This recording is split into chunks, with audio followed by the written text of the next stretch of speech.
Hey, creative writers! Today we're taking a look at how to create longer form poetry.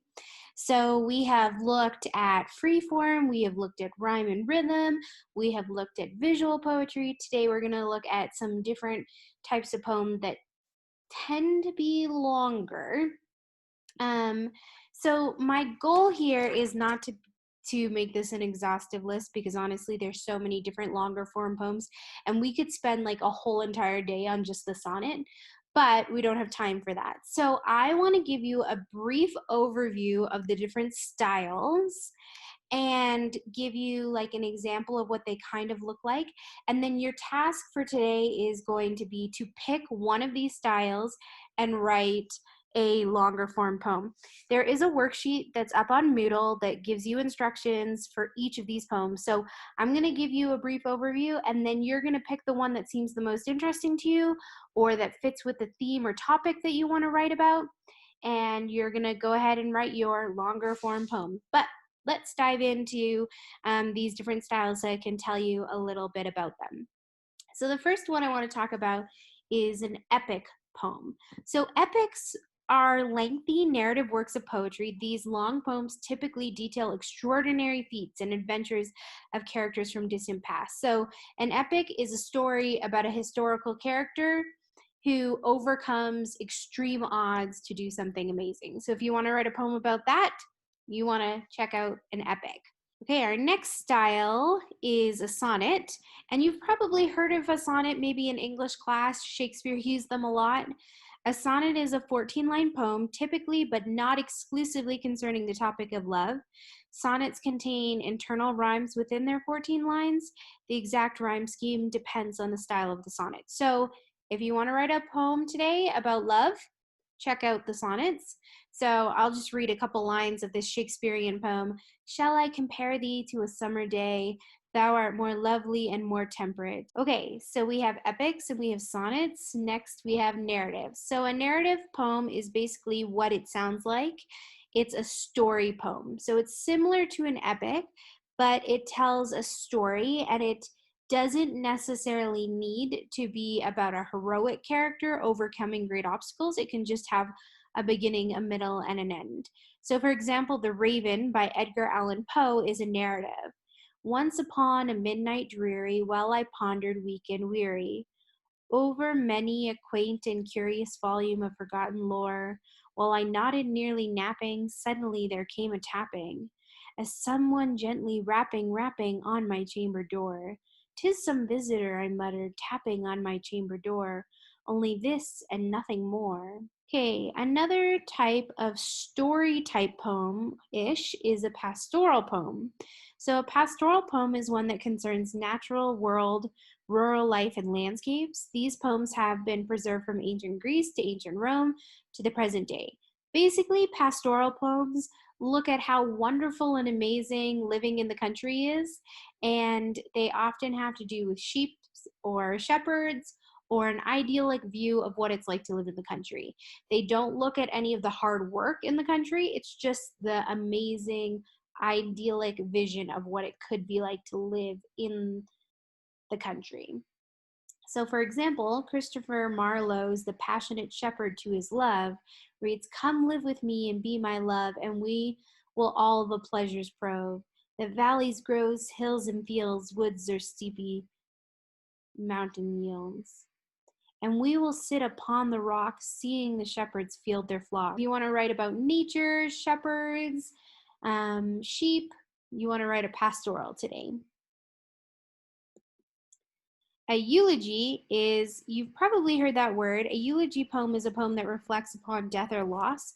Traditionally, it contains themes of mourning, loss, and reflection. However, it can also explore themes of redemption and consolation. So if you want to write a poem today about somebody that has died that you miss, or a friend that you've lost, or something that you've lost, then you can write a eulogy. For example, this poem, For the Dead, I dreamed I called you on the telephone to say be kinder to yourself, but you were sick and would not answer. Or perhaps this poem by Walt Whitman, Oh Captain, My Captain, Oh, Captain, my Captain, our fearful trip is done. The ship has weathered every rack, the prize we sought is won. The port is near, the bells I hear, the people all exulting. While follow eyes the steady keel, the vessel grim and daring. But oh heart, heart, heart, oh the bleeding drops of red, where on the deck my captain lies, fallen cold and dead. So it's a poem about a captain who has died on a ship. So it's a eulogy or a memory of this captain. Okay, maybe you want to write an ode today. If you kind of are feeling like you're in a comical mood, an ode might be a great way to go. Much like a eulogy, an ode is a tribute to something, like a subject, although the subject doesn't need to be dead. So, for example, in this silly one, it's an ode to cake. Like, it's basically a whole entire poem about how much you love cake. Cake, oh, cake, there's something I can't take. Or perhaps an ode to marbles. I love the sound of marbles scattered on the worn wooden floor, like children running away in a game of hide and seek. I love the sight of white marbles, blue marbles, green marbles, black, new marbles, old marbles, iridescent marbles, with glass ribbon swirls dancing round and round. I love the feel of marbles, cool, smooth, rolling freely in my palm, like smooth-side stars that light up the worn world. So you can write an ode to a specific thing. Or perhaps you would like to write a lyrical poem today. Lyrical poetry refers to a broad category of poetry that concerns feelings and emotions. This distinguishes it from poetic categories such as epics or dramatic. So check out this poem, I Heard a Fly Buzz by Emily Dickinson. I heard a fly buzz when I died. The stillness in the room was like the stillness in the air, between the heaves of storm. It's almost as if as you listen to it, you could hear the buzzing, you can hear the sounds and the lyric, and almost like you can hear the lyrical rhythm of the poem. You could also write a ballad if you choose. A ballad is a form of a narrative verse that can either be poetic or musical. It typically follows a pattern of rhymed quatrains, so 4 lines together, and it represents a melodious form of storytelling. So a ballad is a story that sounds musical, where a lyrical poem is a poem that sounds lyrical, but doesn't necessarily have a story. Into the woods the old king went, and greeted an ash and touched an oak. Out of his sore soul's discontent he sighed and spoke. Children I had, and they are dead. A wife I had, and she is lost. What do you do, good trees, he said, at the hour of frost? So it's a story, but it kind of has a rhythm to it, making it a ballad. Just a couple more that I want to go through is soliloquy, which Shakespeare also used a lot. A soliloquy is a monologue in which a character speaks to him or herself, expressing inner thoughts that the audience might not otherwise know. Soliloquies are not definitively poems, so they're not always poem, although they can be. So, for example, in Hamlet, he shares the famous poem, "To be or not to be, that is the question." So it is a monologue, like a one person talking to themselves, and they're talking about the things that are going in their thoughts and their mind and in their emotions. So if you would like to write a poem today that is from one person's perspective, almost like a monologue from a character, then you want to check out the soliloquy instructions. Or perhaps you'd like to write a villanelle. So a villanelle is a 19-line poem that consists of 5 tercets and a quatrain with a highly specific internal rhyme scheme. Originally, it was a variation on a pastoral poem. The villanelle has evolved to describe obsessions and other intense subject matter. So if you want to write a poem about something that you're obsessed with, then maybe you want to write a villanelle.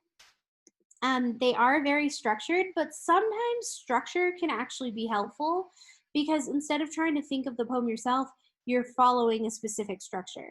So, for example, this poem, Do Not Go Gentle Into the Good Night by Dylan Thomas, is a villanelle.